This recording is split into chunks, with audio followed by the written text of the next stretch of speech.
Hepinize merhaba arkadaşlar. Bugün sizlerle birlikte bulid and bot'ta squid game oynayacağız. Yanında bebek adam var. Her tane şey yok. Yapımcısı.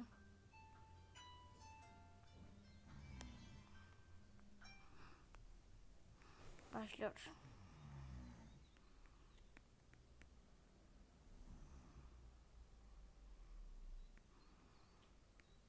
Evet arkadaşlar, başlıyoruz. Burada hocam oyunu var. Evet, squid game oynayacağız. Oyun 1. Den başlayalım. Bence de ondan başlayalım. Burada çok büyük bir şey var. Squid game. Red light, green light oyun.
Sama.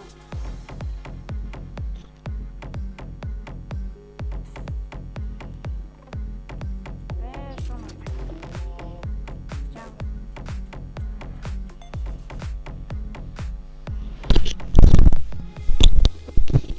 Şimdi.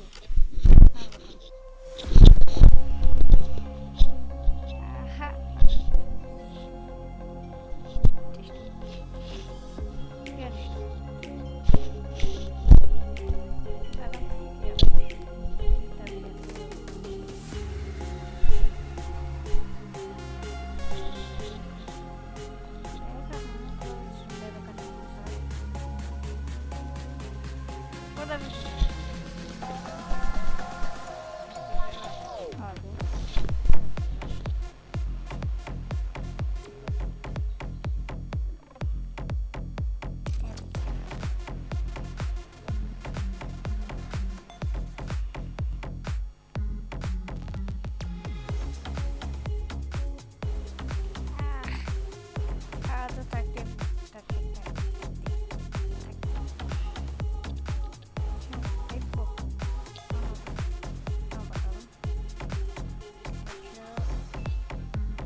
Evet arkadaşlar.